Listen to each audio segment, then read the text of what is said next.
Good morning all of you. Good morning BSc BEd second year and BSc first year medical and non medical students. आज अपने new topic शुरू करने जा रहे हैं। Lecture number 12 अपना शुरू हो चुका है बच्चों।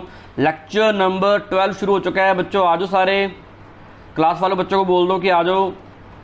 टॉपिक का नाम है अपना मॉलिक्यूलैरिटी ऑफ ए रिएक्शन, यानी एक अभिक्रिया की अनुसंख्यता। हम बात करने जा रहे हैं molecularity of a reaction, molecularity of a reaction, अनुसंख्यता। उससे पहले अपने ऑर्डर ऑफ रिएक्शन को कर चुके हैं। हाँ, ऑर्डर ऑफ रिएक्शन के मैंने नोट्स देने हैं आपको, वो मैं बाय वीडियो ही आपको कल दूंगा। आज मैं मॉलिक्यूलैरिटी ऑफ ए रिएक्शन करवाने जा रहा हूं, अनुसंख्यता के बारे में समझाने जा रहा हूं। अगर आपको मॉलिक्यूलैरिटी की डेफिनेशन पता है तो फटाफट कमेंट सेक्शन में लिख करके बताओ बच्चों, जल्दी बताओ, शाबाश। हम ऑर्डर ऑफ रिएक्शन के बारे में बात करने जा रहे हैं। ऑर्डर ऑफ रिएक्शन के बारे में हम पहले बात कर चुके हैं लेक्चर नंबर 11 में। जिसने ऑर्डर ऑफ रिएक्शन का लेक्चर नंबर 11 नहीं लगाया वो बच्चों कंप्लीट कर लो, अपना कंप्लीट कर लो। अब लेक्चर नंबर 12 शुरू करने जा रहे हैं, molecularity of a reaction, molecularity of a reaction.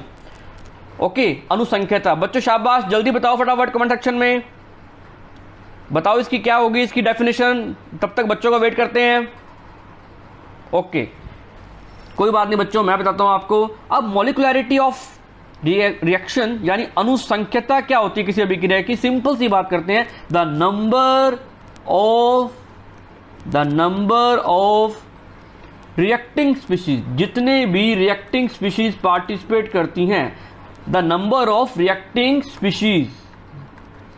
Okay, यानी अभिकारकों की संख्या, कितने अभिकारक भाग ले रहे हैं, उसी को ही क्या बोलते हैं, उसकी मॉलिक्यूलैरिटी बोलते हैं। मान लो कि मैं बोलता हूं कि एक केमिकल रिएक्शन टेक प्लेस हो रही है जिसमें 2 mole of A and 1 mole of B participate कर रहे हैं, और क्या बन रहा है, 3 मोल ऑफ सी बन रहा है। 3 मोल ऑफ सी प्रोडक्ट की फॉर्मेशन हो रही है। इसका मतलब 2 मोल यहां पर ए ने पार्टिसिपेट किया और बी के 1 मोल ने पार्टिसिपेट किया, 1 mole of B 2 mole of A. तो टोटल इसकी जो मॉलिक्यूलैरिटी कितनी हुई, 3 होगी। मॉलिक्यूलैरिटी होती क्या चीज, आपको एक एक चीज आपको मैं क्लियर करने वाला हूं आज बच्चों। The number of reacting species मतलब अभिकारकों की संख्या, कितनी अभिकारक, कितने प्रकार के अभिकारक भाग ले रहे हैं, उनकी total number. The number of reacting species, atoms, कौन कौन से एटम्स जो पार्टिसिपेट कर रहे हैं, एटम्स और मॉलिक्यूल्स जो भी पार्टिसिपेट कर रहे हैं, मॉलिक्यूल्स एंड आयंस, यानी परमाणु, अणु और आयंस पार्टिसिपेटिंग। बच्चों आगे एक वर्ड आने जा रहा है, मोस्ट इंपोर्टेंट वर्ड है, पार्टिसिपेटिंग इन एलिमेंट्री रिएक्शंस। अब बच्चे कहेंगे सर ये एलिमेंट्री रिएक्शन क्या होती है, पूरी डेफिनेशन आपको डिफाइन कर रहा हूं। In elementary reaction mean elementary chemical reaction में जो भी रिएक्टेंट पार्टिसिपेट करेंगे, एलिमेंट्री केमिकल रिएक्शन के अंदर जो भी रिएक्टिंग स्पीशीज पार्टिसिपेट करेंगे, उसको अगर अपन टोटल करेंगे, उसके नंबर्स को टोटल करेंगे तो उसको मॉलिक्यूलैरिटी होगी। सर ये एलिमेंट्री का रिएक्शन क्या होता है, एलिमेंट्री रिएक्शन का मतलब simple chemical reaction, simple chemical reaction यानी सामान्य रासायनिक अभिक्रिया।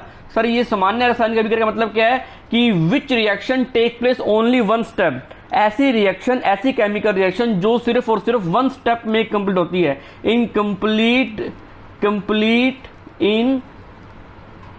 कंप्लीट इन 1 स्टेप, यानी ऐसी अभिक्रिया जो एक पद में पूर्ण होती है उसको बोलते हैं अपने, जो कि मल्टी स्टेप में नहीं होती। किस में नहीं होती, मल्टी स्टेप में नहीं होती, जो 1 स्टेप में होती है उसको बोलते हैं एलिमेंट्री। मल्टी स्टेप में यानी बहु पदों में नहीं होती। तो डेफिनेशन को दोबारा रिवाइज करता हूं, the number of reacting species, atom, molecules, ions participating in only elementary reaction. मतलब जितनी भी रिएक्टेंट स्पीशीज पार्टिसिपेट कर रही है उसका नंबर्स को अगर आप जोड़ दो तो उसकी मॉलिक्यूलैरिटी आ जाएगी, उसकी अनुसंख्यता आ जाएगी। चाहे उसमें एटम पार्टिसिपेट कर रहे हैं, चाहे उसमें मॉलिक्यूल्स या आयंस पार्टिसिपेट कर रहे हैं, चाहे आयन, अणु या परमाणु भाग ले रहे हैं, सिर्फ और सिर्फ एलिमेंट्री रिएक्शंस में। अगर रिएक्शन, अब होता क्या है कि सर ये देखो, जैसे मान लो कि ए रिएक्टेंट है, इससे बी क्या बन रहा है, बी प्रोडक्ट बन रहा है। It is a elementary reaction. ये कैसी रिएक्शन है, एलिमेंट्री रिएक्शन, यानी सिंगल स्टेप रिएक्शन है, यानी 1 स्टेप रिएक्शन है, एक ही पद में हो रही है, सिंगल स्टेप रिएक्शन। अगर मान लो कि ए से क्या बन रहा है, ए से सी प्रोडक्ट बन रहा है, सी से क्या बन रहा है, लास्टली बी प्रोडक्ट बन रहा है। पहले ए बना, फिर उससे सी बना, सी क्या बना, इंटरमीडिएट बना, मध्यवर्ती बना, और उससे बी बन गया लास्टली। तो इसका मतलब ये वाली जो रिएक्शन है, ये रिएक्शन मल्टी स्टेप में हो रही है, मल्टी स्टेप रिएक्शन है। और मल्टी स्टेप रिएक्शन के लिए आप कैलकुलेट नहीं कर सकते। बच्चे कह रहे हैं सर ऐसा क्यों कह रहे हो आप, मल्टी स्टेप रिएक्शन के लिए कैलकुलेट क्यों नहीं कर सकते? Molecularity doesn't calculate in multi step reactions. Multi step reactions में आप कैलकुलेट नहीं कर सकते, नो नहीं, समझे? ऐसा क्यों होता है? क्योंकि इसके बारे में बताता हूं मैं। और एक बात ध्यान रखना कि जो सिंगल स्टेप की रिएक्शन होती है उसको नॉन कॉम्प्लेक्स रिएक्शन भी कहते हैं। नॉन कॉम्प्लेक्स यानी जो जटिल, अजटिल अभिक्रिया भी कहा जाता है। इट इज कोल्ड अजटिल, नॉन कॉम्प्लेक्स रिएक्शन भी कहते हैं। तो ओनली फॉर मोलिकुलैरिटी जो आप काउंट कर सकते हो वो सिर्फ और सिर्फ नॉन कॉम्प्लेक्स रिएक्शन के लिए काउंट कर सकते हो। अभी मेरी डेफिनेशन पूरी नहीं हुई है बच्चों, अब मैं अपनी डेफिनेशन पूरी करने जा रहा हूं कि the number of reacting species, atoms, molecules, ions participating in elementary reaction in which collide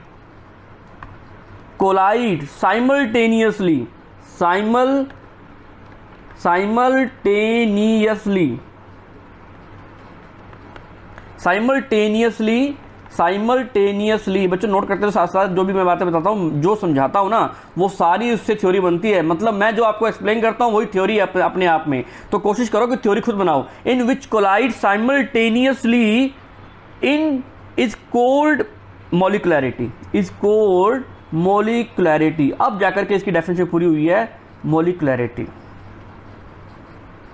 बच्चों इसके नोट्स भी दूंगा, आपको चिंता मत करना, हिंदी में दूंगा, इंग्लिश में दूंगा। पहले बात को समझ लो कि the number of reacting species यानी अभिकारकों की वो स्पीशीज जो भाग लेने वाले अभिकारकों की संख्या, चाहे वो आयन है चाहे वो अणु है, पार्टिसिपेटिंग इन प्राथमिक अभिक्रिया यानी elementary reaction in which collide simultaneously, जहां पर वो कोलाइड करेंगे, जहां पर उनकी टक्करें होंगी साइमल्टेनियस। सर साइमल्टेनियस का मतलब क्या होता है? साइमल्टेनियस का मतलब होता है एक साथ, यानी एक साथ टक्करें करेंगे, एक साथ वो कोलाइड करेंगे।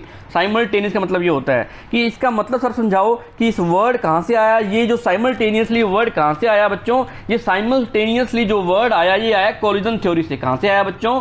कोलिजन थ्योरी, जो आप 11th-12th में भी पढ़ के आए हैं कोलिजन थ्योरी से। कि मैंने एक बात बोली कि साइमल्टेनियसली यदि वो कोलाइड करेंगे तब जाकर के क्या होगा, उसकी मोलिकुलैरिटी आप कैलकुलेट कर सकते हो। अब साइमल्टेनियस का मतलब क्या होता है? साइमल्टेनियस का मतलब होता है कि एक साथ, सेम टाइम, एक साथ, यानी सभी के सभी एक साथ और एक ही समय में, यानी एक साथ और वन टाइम के अंदर अगर वो आपस में कोलाइड करते हैं सारे के सारे मॉलिक्यूल। मान लो मैं लेता हूं ए मॉलिक्यूल प्लस बी मॉलिक्यूल, अगर ये दोनों के दोनों मॉलिक्यूल्स आपस में एक साथ साइमल्टेनियसली टक्कर करते हैं, कोलाइड करते हैं, तब जाकर के इनसे प्रोडक्ट बनता है और यहां इस रिएक्शन की हम मोलिकुलैरिटी कैलकुलेट कर सकते हैं। तो साइमल्टेनियसली हम कैलकुलेट कर सकते हैं। फिर सर मल्टी स्टेप में क्यों नहीं कर सकते? मल्टी स्टेप में तुम्हें कारण बताता हूं। मल्टी स्टेप का मतलब क्या है? जहां पर आपने, मल्टी स्टेप का मतलब ये जहां पर आपने बहुत सारे क्या ले लिए, रिएक्टेंट ले लिए, 2 mole of A, 3 mole of B और 4 मोल ऑफ सी, बहुत सारे मॉलिक्यूल्स ले लिए और इससे क्या बन रहा है, डी बन रहे हैं, 4 मोल ऑफ और 5 मोल ऑफ ई बन रहे हैं। ये प्रोडक्ट की फॉर्मेशन होगी। तो इसके अंदर इतने सारे मॉलिक्यूल्स यहां पर 2 हैं, 3 हैं, 4 हैं। सर आपको दिख तो रहा है कि रिएक्टिंग स्पीशीज कितने हैं? 2 + 3 + 4। इसकी वो कैलकुलेट करो सर, मोलिकुलैरिटी अनुसंख्यता कितनी आई? 2 + 3 + 4, 3 + 4 कितनी आई बच्चों? 7, 9 आ गई मोलिकुलैरिटी। कि सर 9 मॉलिक्यूल पार्टिसिपेट कर रहे हैं। आपने जो करवाया है कि रिएक्टिंग स्पीशीज जितने नंबर ऑफ रिएक्टिंग स्पीशीज जितने पार्टिसिपेट करते हैं उसको सम करो, सम ऑफ रिएक्टिंग स्पीशीज। आपको देखने में पता लग रहा है कि 9 है तो इसकी मोलिकुलैरिटी सर 9 होनी चाहिए। नहीं, मैंने आपको डेफिनेशन में एक वर्ड लिखवाया है कि साइमल्टेनियसली कोलाइड करें। वो जब तक वो साइमल्टेनियसली कोलाइड नहीं कर सकते तब तक उसकी साइमल्टेनियसली हम कैलकुलेट नहीं कर सकते। मोलिकुलैरिटी कैसे? आपको बताया कि ये कभी भी 2 प्रोडक्ट इसके, बहुत सारे इसके हो गए 1 2 3 और 4 इसके हो गए 1 2 3 4, तो 2 mole of A, 3 mole of B, 4 mole of C, क्या ये आपस में, तुम मुझे बताओ, इक्वली सेम टाइम में सभी की सभी एक साथ कोलाइड कर सकते हैं क्या? सभी के सभी साइमल्टेनियसली कोलाइड कर सकते हैं क्या? मुझे बताओ, क्या सभी के सभी एक साथ कोलाइड कर सकते हैं क्या? तो ये रिएक्शन मल्टी स्टेप में होगी। पहले मान लो कि इसके दो मॉलिक्यूल आएंगे और इसके दो मॉलिक्यूल आएंगे, आपस में क्या करेंगे?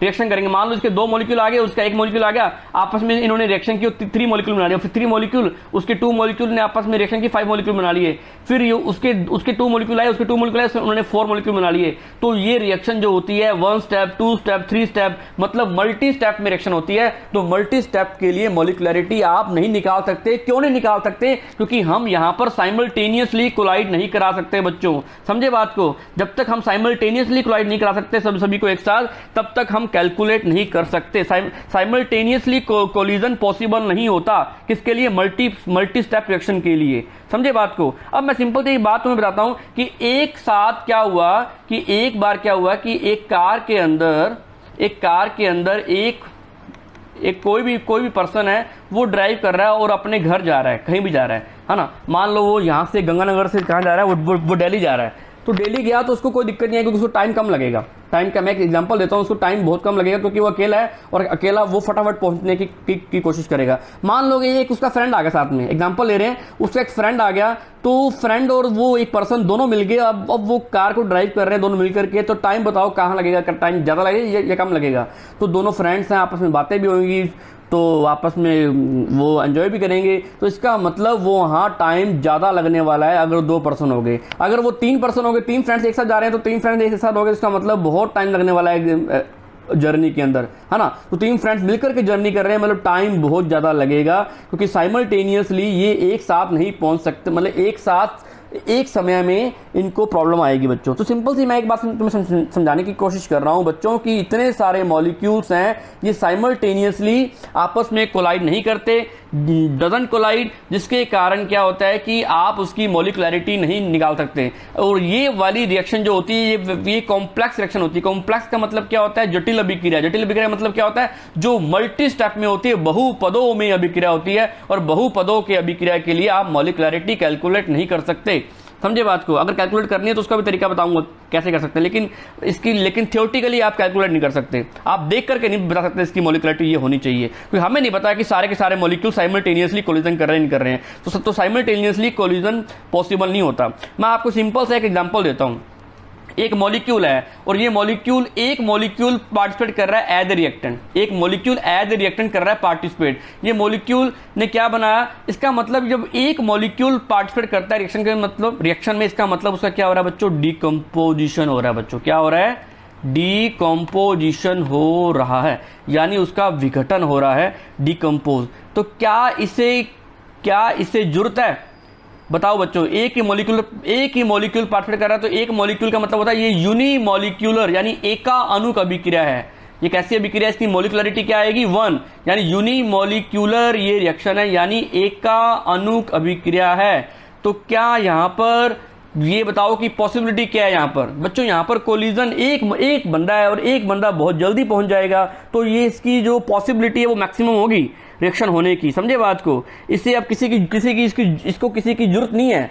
ये एक मॉलिक्यूल है, इसको मैंने हीट दी और ये फटाफट डिकम्पोज हो गया और इसने क्या बना दिए? प्रोडक्ट बना दिए। तो ये रिएक्टेंट जो है इजीली डिकम्पोज होगा, और यहां पर साइमल्टेनियसली टक्कर भी नहीं करवानी, क्योंकि ये साइमल्टेनियसली क्या होगा? टूटेगा और ये क्या बना देगा? प्रोडक्ट बना देगा, समझे बच्चों। तो इसकी पॉसिबिलिटी मैक्सिमम होगी। अब मैं एग्जांपल देता हूं एक और आपको, NH4NO2, है ना, अमोनियम नाइट्राइट को जैसे ही मैं हीट देता हूं, ये मैं एग्जांपल दे रहा हूं यूनिमॉलिक्यूलर रिएक्शन का, यूनिमॉलिक्यूलर रिएक्शन यानी एका अणुक अभिक्रिया का आपको एग्जांपल दे रहा हूं। मैंने क्या किया? इसको गर्म करना शुरू कर दिया। गर्म करते ही क्या हुआ? इसको हीट देने पर, इसको उष्मा देने पर इसने फटाफट क्या किया? वाटर के मॉलिक्यूल रिमूव करने शुरू कर दिए। वाटर के मॉलिक्यूल 2 मोल ऑफ वाटर और एक नाइट्रोजन गैस को रिलीज कर दिया। ये देखो यहां पर ये एक नाइट्रोजन मिलकर 2 नाइट्रोजन और 2 H2O के मॉलिक्यूल रिमूव कर दिए। तो NH4NO2 का डिकम्पोजिशन हो गया। तो क्या जोर आया क्या इसको? बिल्कुल जोर नहीं है, क्योंकि ये सिंगल स्टेप रिएक्शन है। आप यहां पर मॉलिक्युलरिटी भी कैलकुलेट कर सकते हो। बिल्कुल सिंपल अभिक्रिया है, एक सामान्य अभिक्रिया है। It doesn't take complex reaction, यह एक जटिल अभिक्रिया नहीं है, तो इसकी मोलिकुलरिटी जो होगी वो 1 होगी। कितनी होगी? मोलिकुलरिटी जो होगी इसकी 1 होगी। इसका मतलब ये यूनिमोलिकुलर रिएक्शन है और मैक्सिमम पॉसिबिलिटी है इसकी। पहला पॉइंट की बात करें तो इसकी मैक्सिमम पॉसिबिलिटी है टेक प्लेस होने की, इस रिएक्शन के पॉसिबल होने की, ये रिएक्शन होने की मैक्सिमम पॉसिबिलिटी। दूसरी बात करूं मैं तो ये एलिमेंट्री रिएक्शन है। कैसी रिएक्शन है? एक प्राथमिक अभिक्रिया है जो कि सिंगल स्टेप में हो रही है, जो कि मल्टी स्टेप में नहीं हो रही है। अगर थर्ड बात करूं तो ये यूनिमोलिकुलर रिएक्शन है। समझे बच्चों बात को? तो ऐसी केमिकल रिएक्शन है ना, ये देखो ये तो ऐसी केमिकल रिएक्शन जहां पर एक ही रिएक्टेंट स्पीशीज करती है पार्टिसिपेट, यूनिमोलिकुलर। जहां सिंगल स्टेप में हो रही है यानी एलिमेंट्री स्टेप में हो रही है, और इसी को ही यूनिमोलिकुलर रिएक्शन कहते हैं, और मैक्सिमम पॉसिबिलिटी होती है इसके होने की। अगर मैं बोलता हूं कि दो रिएक्टेंट, जब तक कोई दो रिएक्टेंट नहीं मिलेंगे आपस में तब तक इनका प्रोडक्ट नहीं बनेगा। दो रिएक्टेंट की स्पीशीज आपस में नहीं मिलेंगी तब तक इनका प्रोडक्ट नहीं बनेगा, है ना। तो ऐसी केमिकल रिएक्शन दो ही रिएक्टेंट रिक्वायर्ड है, जब तक वो दो रिएक्टेंट आपस में टकराएंगे नहीं तब तक प्रोडक्ट नहीं बनेगा। और हमें क्या पता कि वो कब टकराएंगे, कब कोलाइड होंगे, हमें क्या पता। ये पॉसिबिलिटी यहां पर आकर के थोड़ी कम होगी। जहां पर एक मॉलिक्यूल था तो कोई दिक्कत नहीं थी, वो तो फटाफट क्या हो रहा, डिकम्पोज हो रहा था और उसकी रिएक्शन होने की पॉसिबिलिटी मैक्सिमम थी। लेकिन यहां पर दो ये पड़ा, एक मॉलिक्यूल ये पड़ा। अब हमें क्या पता है कि ये दोनों भाई साहब कब आपस में कोलाइड करेंगे, हमें नहीं पता। ये एक पॉसिबिलिटी है कि थोड़ी सी पॉसिबिलिटी कम होगी। अब ये रिएक्शन टेक प्लेस होने की पॉसिबिलिटी कम होगी, हमें नहीं पता ये कब कोलाइड करेंगे। इसका मतलब जैसे ही दो रिएक्टेंट स्पीशीज करते हैं पार्टिसिपेट, तो उनकी होने की टेंडेंसी, उनकी टेक प्लेस होने की टेंडेंसी थोड़ी सी कम हो जाती है कंपैरेटिवली। मैं एग्जांपल लेता हूं, इसी को बोलते हैं जहां पर दो रिएक्टेंट स्पीशीज करते हैं पार्टिसिपेट, को बोलते हैं बाई मॉलिक्यूलर रिएक्शन। बच्चों चिंता मत करना, आप समझते जाओ, आगे आपको नोट्स प्रॉपरली मिल जाएंगे। इसको बोलते हैं बाई मॉलिक्यूलर यानी द्विअणुक अभिक्रिया, यानी जहां पर दो अणु के बिना काम नहीं चलता, दो अणु के बिना प्रोडक्ट नहीं बनता, उत्पाद नहीं बनता। समझे बच्चों बात को? अगर मैं एग्जांपल दूं तो 2 मोल ऑफ HI जब तक डिकम्पोज नहीं होंगे तब तक हाइड्रोजन गैस और आयोडीन गैस नहीं निकलेगी। समझे बच्चों बात को? तो यहां पर दो मॉलिक्यूल्स आपस में क्या कर रहे हैं, टकरा रहे हैं। और सबसे बड़ी बात है कि ये साइमल्टेनियसली टकराएंगे। साइमल्टेनियस का मतलब होता है कि एक साथ एक ही समय में ये आपस में कोलाइड करेंगे, तब जाकर के प्रोडक्ट बनेगा। अब आप इसकी मॉलिक्युलरिटी कैलकुलेट कर सकते हो। Its molecularity is 2। तुम देख करके बता सकते हो। ये देखो, तुम्हें देख करके पता लग रहा है कि इसकी मॉलिक्युलरिटी 2 है। हमने क्या बताई थी डेफिनेशन? Reactant species. कितनी ऐसी स्पीशीज हैं जो पार्टिसिपेट कर रही है? Number of reacting species in elementary reaction. बच्चों ये एलिमेंट्री रिएक्शन है, सिंगल स्टेप रिएक्शन है, मल्टी स्टेप रिएक्शन नहीं है। तो सिंगल स्टेप रिएक्शंस में जब साइमल्टेनियसली रिएक्टेंट की स्पीशीज कोलाइड करते हैं तब उसकी हम कैलकुलेट कर सकते हैं। बच्चों समझ में आ रहा है ना आपको मॉलिक्युलरिटी क्या होती है? एक चीज आपको बारीकी से समझाऊंगा बच्चों, जल्दी बताओ फटाफट। अब बच्चों आगे क्या होता है, थर्ड पॉइंट आता है जहां पर हम बात करने जा रहे हैं ट्राई मॉलिक्यूलर। ट्राई मॉलिक्यूलर का मतलब क्या होता है? ट्राई मॉलिक्यूलर का मतलब होता है जहां पर 3 मॉलिक्यूल आपस में करते हैं पार्टिसिपेट। क्या करते हैं बच्चों? जहां पर 3 मॉलिक्यूल्स आपस में करते हैं पार्टिसिपेट। तो ये जब तक 3 मॉलिक्यूल्स पार्टिसिपेट करते हैं, अब ये यहां पर पॉसिबिलिटी और कम होगी कोलाइड होने की। जैसे जैसे नंबर ऑफ मॉलिक्यूल्स बढ़ते जा रहे हैं, molecules of reacting species increase होते जा रहे हैं, वैसे वैसे इनकी कोलाइड होने की पॉसिबिलिटी कम होती जा रही है, डिक्रीज हो रही है। क्यों हो रही है? अब तीनों पता नहीं एक साथ कब टकराएंगे, तीनों पता नहीं एक साथ कब करेंगे, तीनों एक साथ कब कोलाइड करेंगे, पता ही नहीं हमें। क्योंकि हो सकता है कि पहले दो ये वाले मॉलिक्यूल आपस में कोलाइड हो जाएं, हो सकता है ये वाले दो मॉलिक्यूल आपस में कोलाइड हो जाएं, हो सकता है ये वाले दो अणु आपस में टकरा जाएं, लेकिन तीनों एक साथ ये मॉलिक्यूल कब टकराएंगे हमें नहीं पता।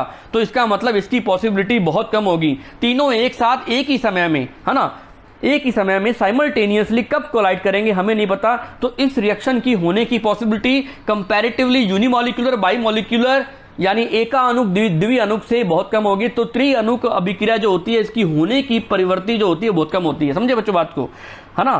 तो इसीलिए बोला जाता है कि मैक्सिमम जो मॉलिक्युलरिटी होती है वो 3 ही होती है इन केमिकल रिएक्शन। अगर आपको मॉलिक्युलरिटी कैलकुलेट करनी है तो मैक्सिमम मॉलिक्युलरिटी आप 3 तक ही कैलकुलेट कर सकते हो, आगे आप कैलकुलेट नहीं कर सकते।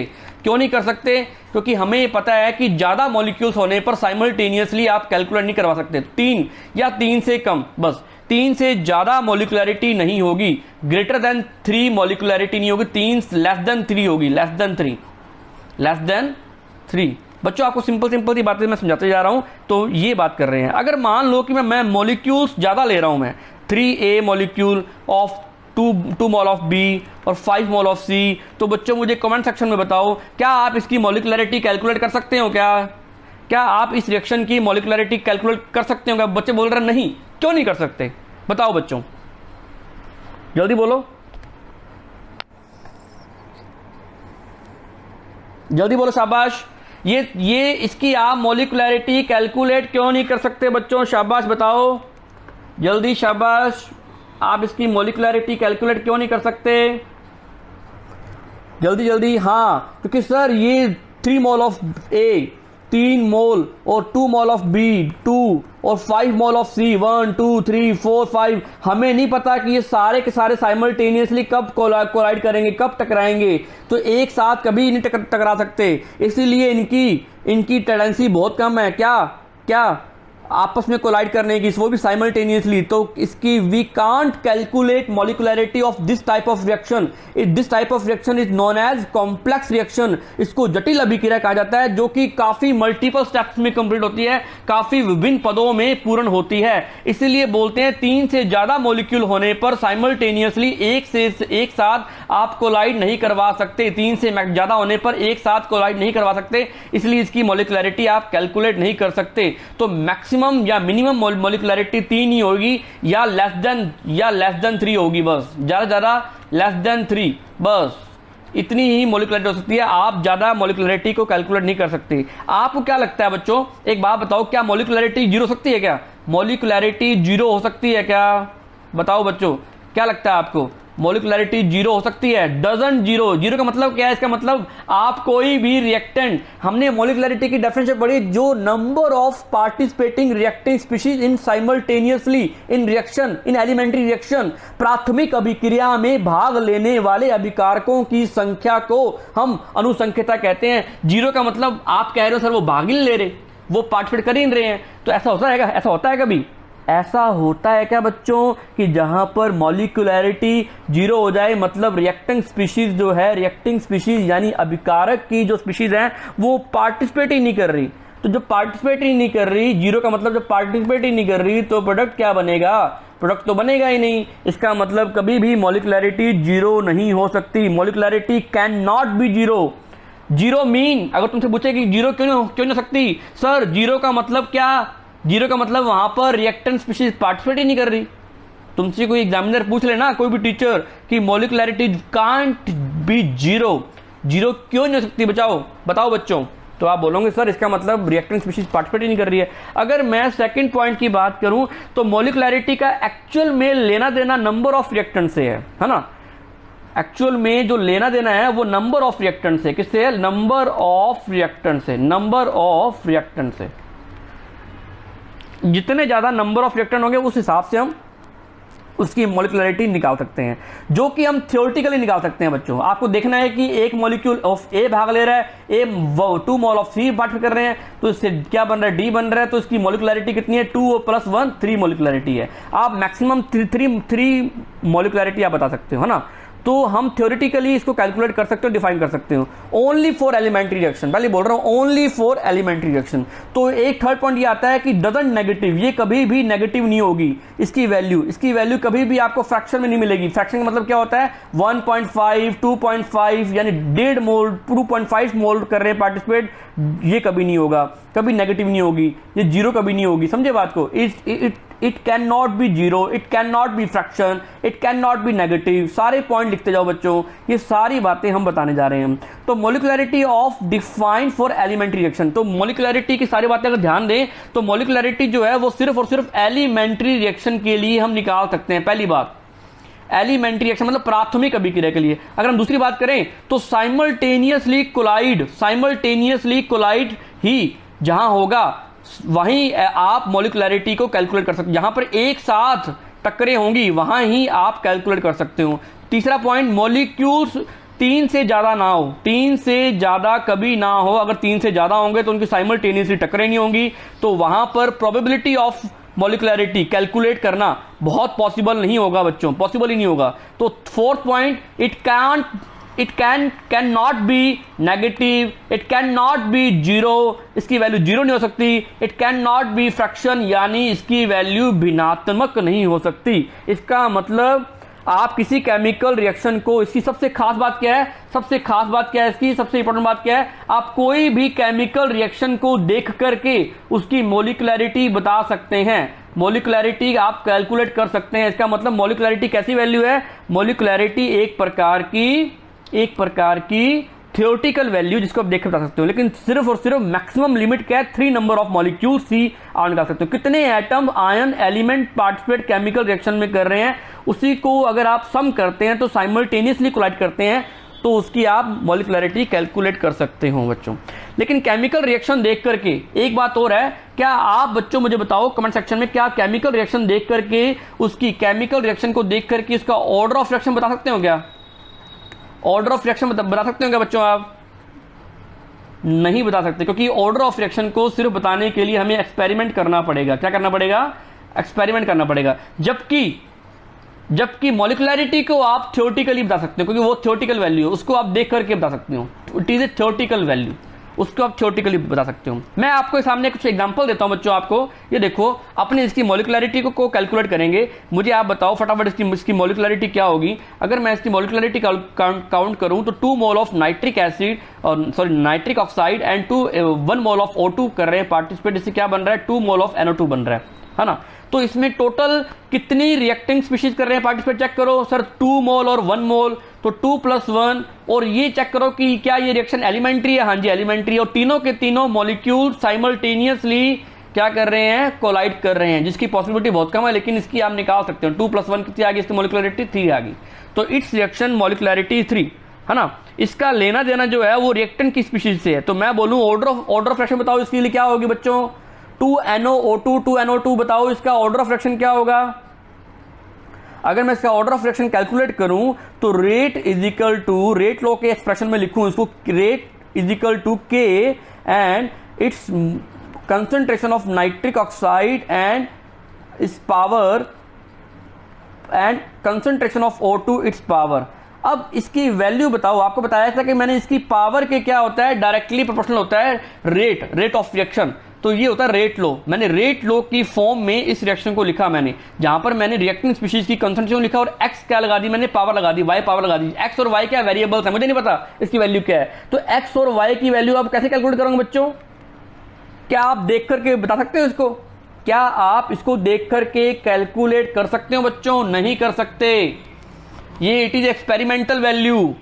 तो एक्सपेरिमेंटल वैल्यू या तो आपको एक्सपेरिमेंटल निकालना पड़ेगा, या आपको डाटा दिया हो कि हम ये आपको साहब आपको ये डाटा दे रहे हैं, तो ये डाटा इसका, तो डाटा देख करके हम इसको बता सकते हैं कि ये कौन सा ऑर्डर ऑफ रिएक्शन है। इसका मतलब हम किसी भी केमिकल रिएक्शन के लिए ऑर्डर ऑफ रिएक्शन देख करके नहीं बता सकते बच्चों, हमें बताने के लिए एक्सपेरिमेंटली देखना पड़ेगा, या कोई ना कोई मेथड लगाना पड़ेगा, या कोई ना कोई हमें डाटा दिया होगा, चाहे ग्राफ दिया हो, कुछ भी दिया हो, कोई ना कोई डाटा हिंट दिया होगा जहां से हम कैलकुलेट कर सकते हैं उसका ऑर्डर ऑफ रिएक्शन। तो इसकी मॉलिकुलरिटी क्या होगी, 3 होगी। अगर मैं यहां बात करूं कि यहां पर 1 मोल ऑफ H2 कर रहा है participate, half mole of O2 कर रहा है और एक H2 मॉलिक्यूल बन रहा है। बच्चे कह रहे हैं कि सर आपने तो बताया था कि ये फ्रैक्शन में होती नहीं है। बिल्कुल नहीं होती बच्चों, फ्रैक्शन में लेनी भी नहीं है आपने, हाफ O2 लेते हैं ना तो उसको पहले बैलेंस करेंगे। बच्चों आपको पता ना कि स्टोइकियोमेट्रिक कोफिशिएंट जो होते हैं, जो इसके आगे नंबर लगाते हैं, नंबर वो हम अपनी मर्जी से लगाते हैं, तो नंबर लगा दो इसके आगे। मैं पूरी केमिकल रिएक्शन को 2 से मल्टीप्लाई कर दूं, क्योंकि मुझे हाफ मैं ले नहीं सकता, मॉलिकुलरिटी कभी हाफ नहीं होती कभी भी,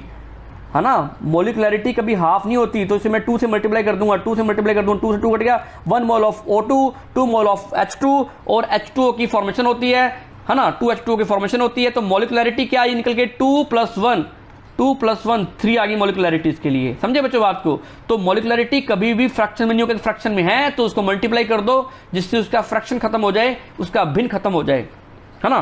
तो उसकी क्या आई, इसकी मॉलिकुलरिटी 3 आ गई। इट्स ए एलिमेंट्री रिएक्शन, ये एक प्रकार की एलिमेंट्री रिएक्शन है जहां पर साइमल्टेनियसली क्या हो रहा है, कोलाइड हो रहा है। ये भी एक प्रकार की एलिमेंट्री रिएक्शन है। समझे बात को? तो ये बात होती है। अब बात करते हैं ये वाली KClO3 + 6 मोल ऑफ FeSO4 यानी ferrous sulphate, 3 mole of H2SO4 आपस में रिएक्ट करते हैं, अभिक्रिया करते हैं और क्या बनाते हैं, potassium chloride, 3 mole of water, 3 mole of Fe2SO4 की थ्राइस। ये मॉलिक्यूल्स की फॉर्मेशन करते हैं। बच्चों मुझे इसकी मॉलिक्युलरिटी कैलकुलेट करके बताओ। शाबाश, जल्दी बताओ फटाफट। मुझे इसकी मॉलिक्युलरिटी कैलकुलेट करके बताओ जल्दी। इसकी मॉलिक्युलरिटी कैलकुलेट करके बताओ। नहीं निकलेगी। शाबाश। मॉलिक्युलरिटी कांट बी फाइंड, हम कैन नॉट बी डिफाइन, हम डिफाइन नहीं कर सकते इसको, हम नहीं कर सकते। क्यों नहीं कर सकते बच्चों? क्योंकि ये मल्टी स्टेप में रिएक्शन होगी, क्योंकि ये सारे के सारे ये 1, ये 6 और ये 3 मॉलिक्यूल, 3 मोल्स ऑफ ये 6 मोल्स और ये 6 और 3 9 और 10 मॉलिक्यूल्स आपस में डायरेक्टली साइमल्टेनियसली कोलाइड नहीं कर सकते। साइमल्टेनियस कोलाइड करने की पॉसिबिलिटी काफी कम है, नेग्लिजिबल है, नेग्लिजिबल। तो आपको पता है कि ये साइमल्टेनियसली कोलाइड नहीं कर सकते। It's multi step reaction. यह अभिक्रिया बहुपदों में होती है, तो बहुपदों के लिए, मल्टी स्टेप रिएक्शन के लिए आप मॉलिक्युलरिटी कैलकुलेट नहीं कर सकते, है ना। तो बात समझ में आई? सबसे स्लोएस्ट। अब बच्चों मान लो कि अगर आपको बतानी ही पड़े, इसकी मॉलिक्युलरिटी अगर बतानी ही पड़े, तो हमें इसका मैकेनिज्म चेक करना पड़ेगा।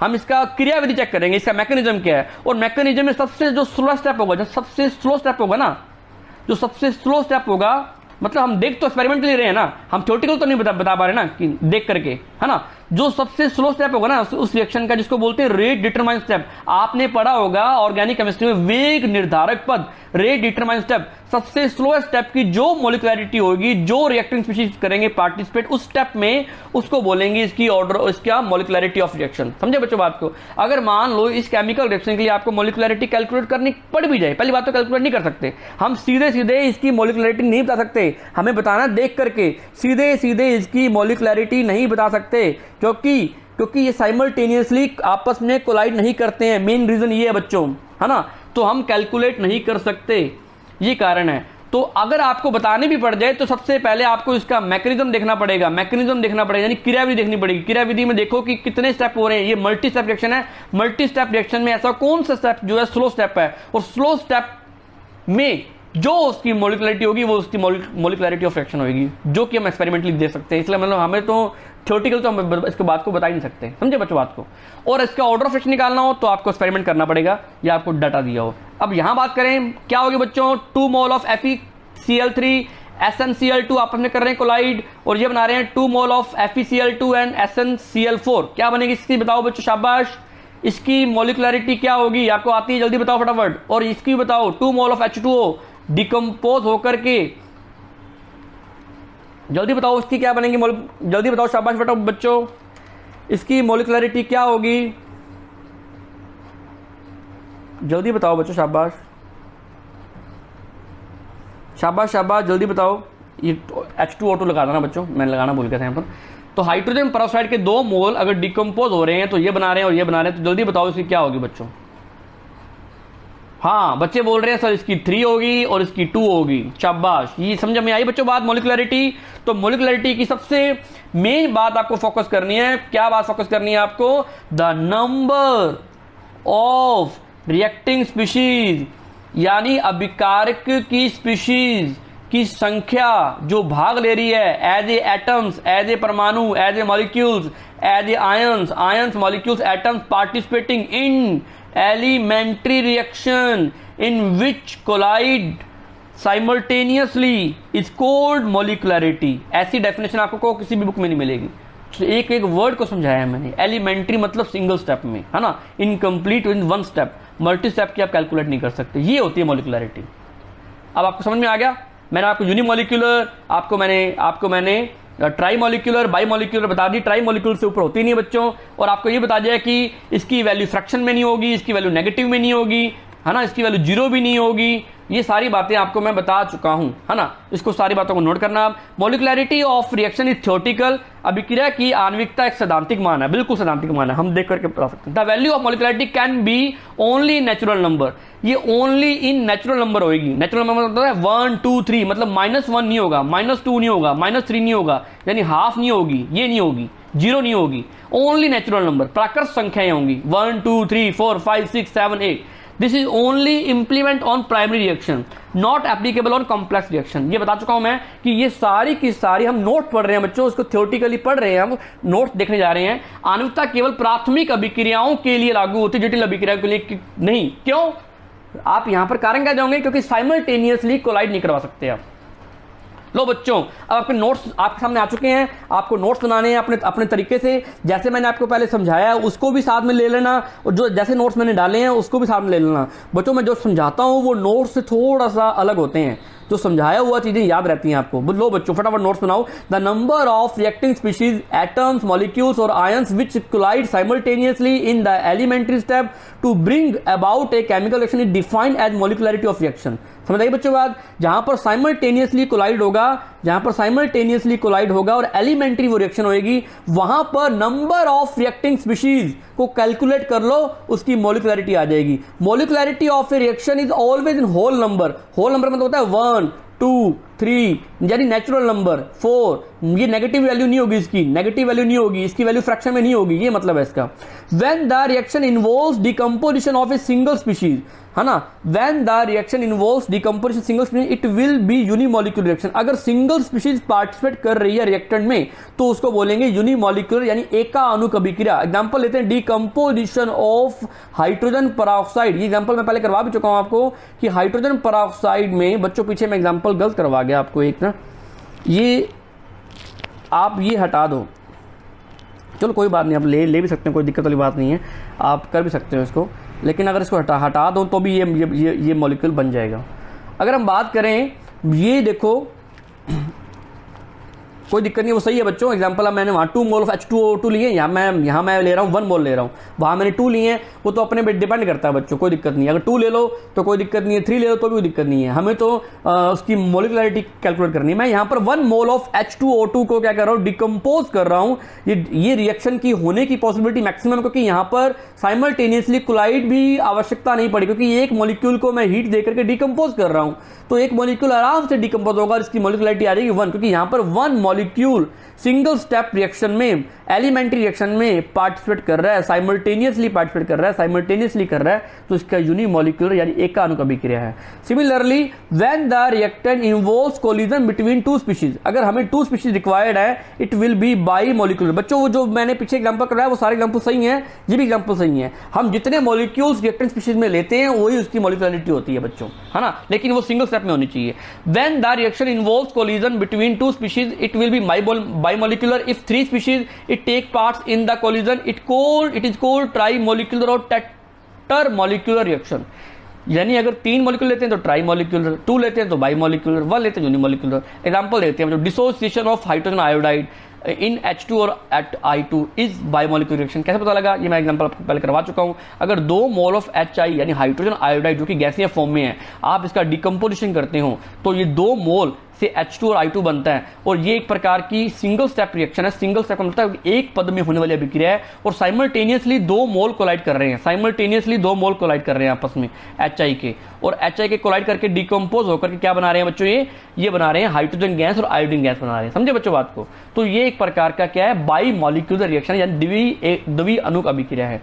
Reaction between NO nitric oxide and O2, ये दोनों आपस में साइमल्टेनियसली क्या करते हैं, कोलाइड करते हैं, और ये तीन मॉलिक्यूल्स हैं, और 3 मॉलिक्यूल्स की साइमल्टेनियसली कोलाइड होने की पॉसिबिलिटी काफी कम होती है, तो मैक्सिमम रिएक्शन जो होती है वो ट्राइमॉलिक्यूलर ही होती है ना। ट्राइमॉलिक्यूलर से ऊपर आप कैलकुलेट नहीं कर सकते, क्योंकि वो साइमल्टेनियसली वो आप कोलाइड नहीं करा सकते। और ये भी एक प्रकार की एलिमेंट्री रिएक्शन है, यानी एक प्रकार की प्राथमिक अभिक्रिया है, और प्राथमिक अभिक्रिया में भाग लेने वाले अभिकारकों की कुल संख्या 2 और 1 कितनी होगी, 3, तो it is a trimolecular reaction. Example हो गया बच्चों, आपको नोट्स करवा रहा हूं, नोट्स आपको इलेबोरेट भी करवा रहा हूं, सारे समझा भी रहा हूं, तो नोट्स प्रॉपर्ली बनाते जाओ, स्क्रीनशॉट लेते जाओ, नोट्स देखते जाओ। अब बात करते हैं इसकी डेफिनेशन की। The chemical reaction which is completed is only 1 step is called primary reaction, and those reaction which take place in more than 1 step, है ना, जो कि 1 स्टेप से क्या होती है, देखो बच्चों, chemical reaction which is completed only 1 step is called primary reaction, and those reaction which take place in more than 1 step such reaction are called complex reaction. पहले मैंने समझाया कि कौन सी प्राइमरी होती है, कौन सी क्या होती है, कॉम्प्लेक्स रिएक्शन। तो आपको नोट्स दे रहा हूं, ऑल दो step through which a complex reaction is completed, दो step are called the reaction mechanism, है ना। जहां पर रिएक्शन कॉम्प्लेक्स की फॉर्म में कंप्लीट होती है वहां पर हम रिएक्शन मैकेनिज्म को देखते हैं, और each step is process of any chemical reaction is act like a primary step.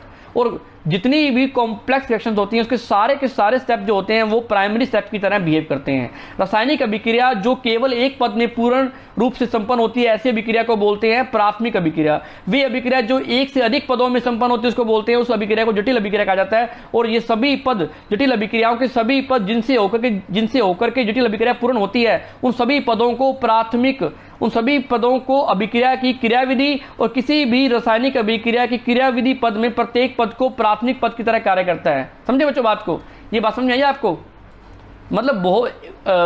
मतलब कहता क्या है कि मान लो कि A से B बना प्रोडक्ट, ये तो है सिंगल स्टेप रिएक्शन। मान लो A से B बना, B से C बना और C से D बना, ये तो है मल्टी स्टेप रिएक्शन। A से B बना तो A से B बना, ये एक प्रकार का इसका मैकेनिज्म अलग होगा। B से C बना, इसका मैकेनिज्म क्रियाविधि अलग होगी। C से D बना, इसका मैकेनिज्म अलग होगा। ये अपने आप में प्राइमरी स्टेप है, ये अपने आप में प्राइमरी स्टेप है, ये अपने आप में प्राइमरी स्टेप है। बहुत सारे प्राइमरी स्टेपों में जो रिएक्शन होती है उसको ओवरऑल क्या बोलते हैं? It is A complex reaction, यानी एक प्रकार की जटिल अभिक्रिया है। पहले समझाया मैंने क्या कि प्राइमरी रिएक्शन क्या होती है और कॉम्प्लेक्स रिएक्शन क्या होती है। मैं पॉइंट टू पॉइंट बात कर रहा हूं, वो पूरे प्रॉपरली आपको नोट्स दे रहा हूं, हिंदी मीडियम में भी दे रहा हूं और आपको इंग्लिश मीडियम में भी दे रहा हूं। बच्चों बने रहो, आपकी क्लास का टाइम मैं पूरा फोकस किया हुआ है। ये क्लास आपकी 45 मिनट या 45 मिनट या 50 मिनट रहेगी। सिर्फ 5 से 10 मिनट और पढ़े, आपको मैं 5 से 10 मिनट में कंप्लीट कर दूंगा सारी बातें।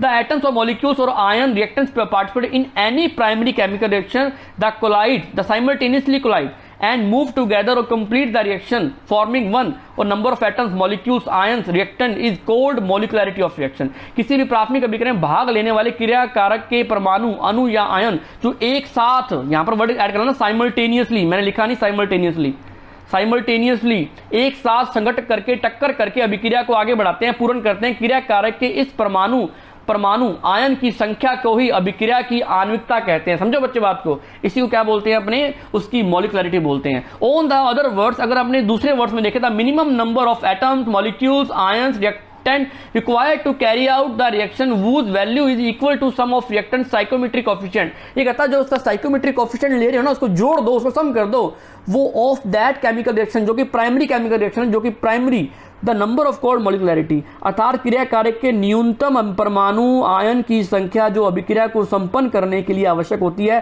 जिनका मान उस रासायनिक अभिक्रिया के क्रिया कारक स्टाइकोमेट्रिक गुणांकों के योग के बराबर होता है, उसी संख्या को अभिक्रिया की आणविकता कहते हैं। ठीक है, हमने ये बात कर चुके हैं कि जब कोई अभिक्रिया स्टाइकोमेट्रिक संतुलित होती है तो क्रिया कारक की स्पीशीज, परमाणु, अणु, आयनों की संख्या को अभिक्रिया की आणविकता कहते हैं। पता है हमें? जब किसी अभिक्रिया में केवल एक ही स्पीशीज भाग लेता है उसको बोलते हैं एका अणु। मैं आपको पहले इंग्लिश मीडियम में करवा चुका हूं, मैं हिंदी मीडियम में से एग्जांपल करवा रहा हूं कि उसको बोलते हैं जब एक लेता है पार्टिसिपेट सिंगल स्टेप, उसको बोलते हैं एका अणु। PCl5 is decompose in PCl3, जैसे इसको मैंने गर्म किया तो NCl2 बदल गया, तो ये एक प्रकार की एका अणु अभिक्रिया यानी एका अणु। समझे? द्वितीय अणु, जब किसी अभिक्रिया में दो स्पीशीज भाग लेते हैं अर्थात दो अणु एक साथ करते हैं पार्टिसिपेट और दोनों के दोनों एक साथ टक्कर करते हैं, उत्पाद बनाते हैं, उसको बोलते हैं द्वितीय अणु अभिक्रिया। एग्जांपल देख लो आपके सामने, 2 mole of HI, 2 mole HI के डिकम्पोज होकर के क्या बनाते हैं? H2 और I2, तो इसकी 2 होगी और ये सिंगल स्टेप में हो रही है और ये एक साथ टक्कर कर रहे हैं, साइमल्टेनियसली क्या कर रहे हैं? कोलाइड कर रहे हैं। बच्चों आपको एक एक चीज इलेबोरेट करवा रहा हूं। NO नाइट्रिक ऑक्साइड और ओजोन गैस आपस में क्या करते हैं? रिएक्शन करते हैं, क्या बनाते हैं? नाइट्रोजन डाइऑक्साइड और O2 बनाते हैं। इसमें 1 mole of NO 1 mole of O3 करते हैं पार्टिसिपेट, तो ये एक प्रकार की द्वि अणु अभिक्रिया है जो कि सिंगल स्टेप में हो रही है, जो कि एक पद में हो रही है और जो कि एक साथ टक्कर करके हो रही है, इसलिए इसकी मॉलिक्युलरिटी हम कैलकुलेट कर पा रहे हैं। त्रि अणु अभिक्रिया में क्या होता है? जब किसी अभिक्रिया में 3 स्पीशीज भाग लेते हैं अर्थात वे जिसमें 3 अणु एक साथ टक्कर करते हैं और उत्पाद का निर्माण करते हैं। ये देखो 2 और 1, 3 मॉलिक्यूल्स आपस में साइमल्टेनियसली एक साथ टक्कर करके क्या बनाते हैं? P4 प्रोडक्ट बनाते हैं, उसको बोलते हैं त्रि अणु अभिक्रिया। ध्यान दें, नोट करें, 3 से अधिक अणुओं का एक साथ कोलाइड करके उत्पाद बनाने की संभावना बहुत कम होती है। ये बात पहले बता चुका हूं मैं, अब मैं इसको नोट्स दे रहा हूं आपको। बहुत कम होती है, बहुत कम होती है, इसलिए त्रि अणु से अधिक आणविकता सामान्यता नहीं पाई जाती। नोट कर लो बच्चों, त्रि अणु से अधिक आणविकता सामान्यता नहीं पाई जाती। Not that the probability of a forming a molecule product by a combining more than 3 molecules together is very small है ना, is a very small and so molecularity is greater than the trimolecular is not generally found। आपको नहीं मिलेगी molecularity। समझे बच्चों बात को? तो यहां तक बात कंप्लीट हुई अपनी। चलें आगे। याद रखिए संपूर्ण अभिक्रिया का वेग, अगर मान लो ये कहता है कि अगर मल्टी स्टेप में कोई रिएक्शन हो भी रही है, अगर मान लो कोई रिएक्शन बहुपदों में हो भी रही है, तो उसमें सबसे धीमे पद का जो वेग पर निर्भर करता है। संपूर्ण अभिक्रिया का वेग जो होता है ना, मल्टी स्टेप रिएक्शन में संपूर्ण अभिक्रिया का वेग सबसे धीमे पद के वेग पर डिपेंड करता है। उदाहरण के लिए H2O2 का डिकम्पोजिंग कर रहे हो, या विघटन दो पदों में होता है, मान लो अपने करवा रहे हैं, तो H2O2 ये H2 और ऑक्सीजन में हो गया, तो सबसे स्लो स्टेप होगा, और ये स्लो स्टेप क्या होगा, इसका रेट डिटरमाइन स्टेप होगा, और यही इसकी मॉलिक्युलरिटी को डिसाइड करेगा। अगर इसकी मैं इसकी टोटल अभिक्रिया को लिखूं तो H2O2 H2O+1, तो इसकी मॉलिक्युलरिटी क्या होगी, 1 होगी, तो इसमें 1 मोल ऑफ H2O2 क्या कर रहा है, पार्टिसिपेट कर रहा है। ये इसका फास्ट स्टेप है, O मिलकर के क्या बना रहे हैं, तीव्र पद बना रहे हैं। ये अलग अलग बच्चों एग्जांपल होते हैं। अभिक्रिया का वेग सबसे स्लो स्टेप पर डिपेंड करता है, और अभिक्रिया का वेग स्टेप 1 अभिक्रिया पर निर्भर करता है, जो कि प्राथमिक अभिक्रिया प्रतीत हो रही है, और उसी को क्या बोलते हैं, अपने वहीं से अपने मॉलिक्युलरिटी कैलकुलेट करते हैं। बाकी इस पेज को आप ध्यान में देना बच्चों, इस पेज को आप ध्यान में देना, कोई ज्यादा इंपॉर्टेंट नहीं है। ये लास्ट वाले पेज सारे इंपॉर्टेंट है, जिसमें मैंने बताया कि मल्टी स्टेप के लिए आप कैलकुलेट नहीं कर सकते रेट ऑफ रिएक्शन, है ना। अब सॉरी, मल्टी स्टेप के लिए आप मॉलिक्युलरिटी कैलकुलेट नहीं कर सकते, क्योंकि वहां पर साइमल्टेनियसली एक साथ कोलाइड करवाना बड़ा मुश्किल काम होता है बच्चों। तो ये सारी बातें हमने कंप्लीट की, मॉलिक्युलरिटी हमारा टॉपिक कंप्लीट हुआ आज का।